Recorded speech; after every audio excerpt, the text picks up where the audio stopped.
26, and we're gonna talk about BLM or Barca licensing and merchandising because Barcelona's merchandising revenue is breaking records.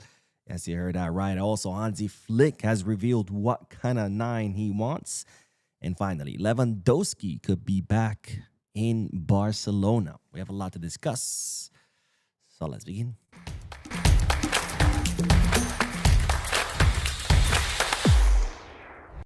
Hello, everyone. Welcome to the channel. My name is Bo. Before we begin with the news, just a quick announcement. Barca News' first ever documentary is officially up on the channel. It's about Robert Lewandowski.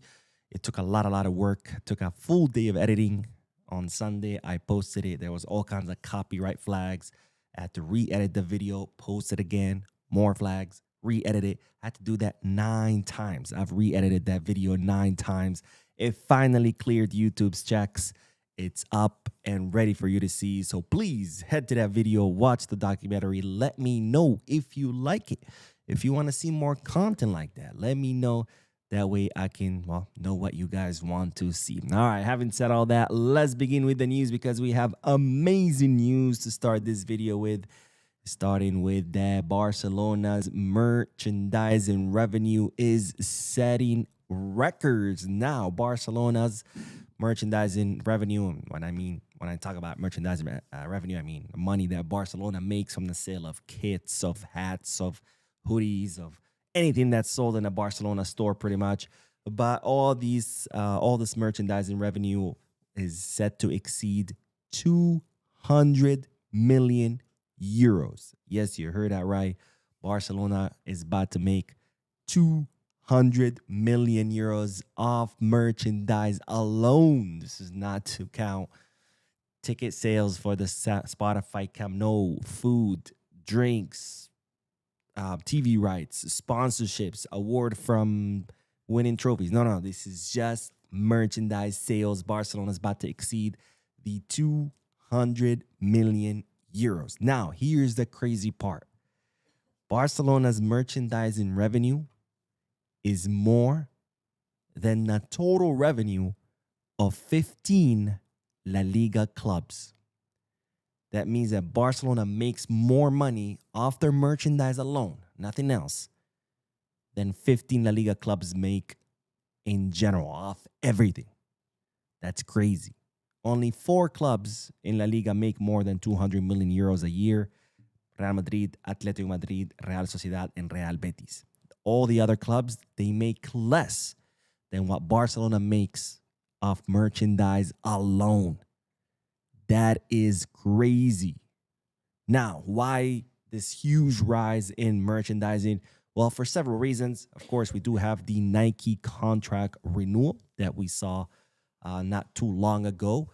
That brought in, of course, the e-commerce platform. Before, if you wanted to buy anything online from Barcelona, you could only buy it if you were inside of Europe. Now you can buy it from any part of the world. You can buy it online. So this, of course, has driven the sales through the roof. Also, physical stores. Barcelona have 21 physical stores, with the Camp Nou being the biggest one and the biggest driver of revenue. And then, of course, things like the players themselves, Lamine, Rafinha, these are players that drive a lot of hype. As such, they drive a lot of merchandise sales. And even, our partnership with Spotify, right? All those special edition kits, not only are they more expensive, but they open the market or they give us access to markets that before weren't accessible. For example, Olivia Rodrigo, very popular amongst younger generations. Well, now a lot of these kids, all of a sudden, they're like, oh, my favorite artist is on this Barcelona kit. I want that kit, right? So all these factors, when you put them together, brings us to here, where Barcelona are about to exceed the 200 million euro mark of merchandise alone. That's crazy. Now, how does that compare to Real Madrid? Barcelona is set to make more money than Real Madrid off their merchandise. Why? Because Real Madrid, they activated an economic lever. They have several, by the way. They like to make fun of Barca with the economic levers, but they have activated several themselves. One of them was that they partner up with Legend, right? Legends kind of takes part of They're the ones who produce the merchandise for Real Madrid, and they sell it. They take care of all that. But of course, they take a big chunk of it too, of the revenue. Barcelona, they have BLM, Barça Licensing and Merchandising, which is owned by the club. So the club owns their own merchandise. They sell, they produce their own merchandise, they distribute their own merchandise, they sell their own merchandise. So all the profit is 100% Barca's, as opposed to Real Madrid, who partner up with Legends. Obviously, a big share is taken by Legends, which leaves Real Madrid with less money than Barcelona when it comes to merchandising. But that's not the only good news. There's more good news, because if you don't know by now, Barca Femini defeated Atletico Madrid in the final of the Copa de la Reina, or the Queen's Cup, which of course is the women's version of the Copa del Rey, or the King's Cup. And this is their third consecutive cup win. They've won this 3 seasons in a row. It's their 12th cup win in total. The 6th cup that they have won in the last 7 years, and the 8th cup they have won in the last 10 years. Yes, you heard that right. The Barca Femini have won 8 cups in the last 10 years. This is their third consecutive one. But that's not all, because this season, the Barca Femini have already won the league, or Liga F, and the Spanish Super Cup. So they have a domestic treble right now, right? League, Cup, Super Cup. This is the third consecutive season in a row that the Barca Femini win the domestic treble. Insane. Now, of course, the Barca Femini have one more match left, which is the Champions League, the Women's Champions League final in Oslo next Saturday. And if they win that, well, they could secure another historic treble, continental treble. I know we don't talk about the Barca Femini enough, because we've gotten used to how ridiculously good they are. But you got to realize something. This is not normal. This is not normal. The dominance of Barca Femini is not normal, ladies and gentlemen. It's insane. Next level. All right, from these 2 bits of good news, BLM and Barca Femini, let's move on to the next bit of news, because Hansi Flick revealed what kind of number 9 he wants. As you know, Barcelona are in the market for a number 9, and this is what Flick said after Barcelona's victory over Real Betis. We need a number 9 who's connected with the team, but above all, one who scores goals. Well, there you have it. We need a number 9 who's connected with the team, but above all, one who scores goals.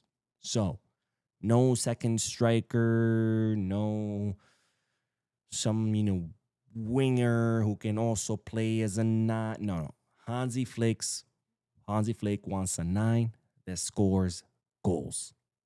Period. Everything else is secondary. And that, of course, it's, pretty obvious, given that what I've explained in previous videos, that I think Barcelona's problem is not a defensive one. It's an offensive one, because we create a lot, but we don't score a lot. And that's a problem, because with our system, a system that is highly offensive, that attacks with all players, that has a high line, it's a system that's developed to score a lot of goals. Now, as a result, we concede goals, but of course, that doesn't matter as long as you outscore your opponent. But if you create in so many chances and you're not scoring them, and in creating those chances, you are conceding goals, because that's the nature of the system, then what's the point of the system if you're just exposing yourself to being scored on, but you're not outscoring your opponent? So Flick making it very clear. He wants a 9 that scores a lot of goals. So my question to you is, who do you think fits that profile? Now, there was Julian Alvarez, obviously Barcelona's favorite option, but now that Barcelona realizes he's not going to be affordable, they have moved on. But Julian Alvarez this season, 20 goals and 9 assists. Do you think this is the profile that Flick would want? I personally don't. Nothing against Julian. I think he's an amazing player. Any club would be lucky to have him. But I feel like Julian is not really a 9, even though he does play in that position. To me, he's more of a second striker, more of an attacking mid, someone who needs his freedom to float around up front behind the front 3. So if we had a center forward, I think Julian would be great to float behind that center forward, behind Rafinha, behind Lamine. I think that's more of his specialty. Now, we have another option. Victor Osimhen, 22 goals, 8 assists. Would also cost a lot of money. They're saying north of 100 million, just like Julian. And here, Barcelona have, of course, doubts. Not because of his skills, but because of his personality, of his attitude. They think that he could end up causing problems in the locker room. So this is where the doubts come from. But again, my question to you is, do you think this will be a profile that Hansi Flick is looking for? Then we have Dusan Vlahovic. Has offered himself to Barcelona several times. He will be a free agent, so no cost there as opposed to Julian or Osimhen, who are going to cost a lot of freaking money. Now, of course, Barcelona have ruled out this option. They have other names they want to consider first. If they do consider Vlahovic, it would be kind of like a last resort type of option. And here's where you see why Barcelona have ruled out this option. 8 goals, 2 assists. Pretty low numbers for a center forward that needs to be scoring goals, according to Flick.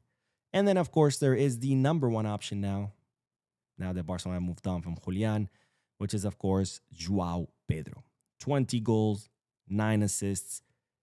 Chelsea don't want to sell him, but he, of course, has informed Deco that he wants to come to Barcelona. Also, Chelsea have not really qualified to the Champions League. They have a lot of financial fair play problems. They could be forced to sell players. Rafinha is a good friend of João Pedro. So lots of things in favor of Barcelona. So even though Chelsea are saying no, Barcelona believe that this could be an option that can happen, given all those factors I just mentioned. So out of these players, who do you think would fit what Flick is looking for? Julian, Osimhen, Vlahovic, João Pedro? Let me know down below in the comment section. And speaking of strikers, we'll end today's video speaking about Robert Lewandowski, which again, a reminder, Barca News' first documentary ever regarding Lewandowski. It's up and running. Make sure to go watch it. Let me know what you guys think. And that way I can create more content like that if that's what you want to see. Now, of course, this doesn't mean I would stop making Barca News or videos or podcasts. Not at all. This would just be an addition to the channel. Let me know if you guys like it.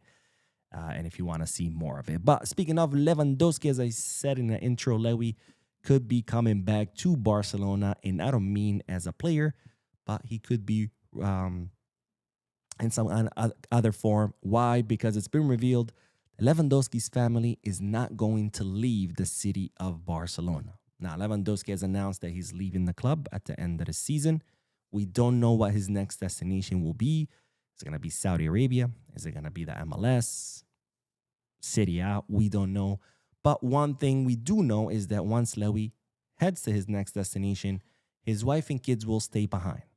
His wife, Anna Lewandowska, just opened a chain of gyms. She loves living in the city. She wants to stay managing those gyms. His 2 daughters are established in the school. They have friends. They're doing well. So he doesn't want to uproot his family. They're going to stay, which means when Lewy is done with his next contract, whether it be Saudi, MLS, or wherever, he's going to be going back to the city of Barcelona to live there permanently, which, of course, is pretty amazing to me because 2 things.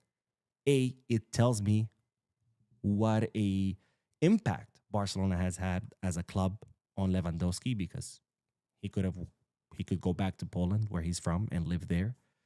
He could live in Munich. After all, that's the biggest chunk of his career where he was at, right? At Bayern. That's where most success he's had. So that would make sense too. But no, he chose Barca over Poland. He's chosen Barcelona over Munich, which just shows how special this club is, even to players who come here for a short period of time. And second of all, it's good news because it means Lewandowski will be close to the club, which means they could be, a good relationship between the club and Lewy in the future. Maybe he can become an ambassador, a representative, something. I really like it when the club stays in connection and in contact and have a relationship with their former legends, kind of like Puyol and players like that. So why not Lewy as well? Anyways, that is all the news for this live. I'm going to live in a few more moments to bring you more news because it is pretty late. I don't have time to film, edit, and post. So instead, doing these 2 short lives to bring you Barca news. Tomorrow is podcast day. So, of course, tomorrow we'll do the chat section live. Thank you guys for tuning in. Don't forget to hit the like button, subscribe to the channel, drop a comment. And as always, be scars.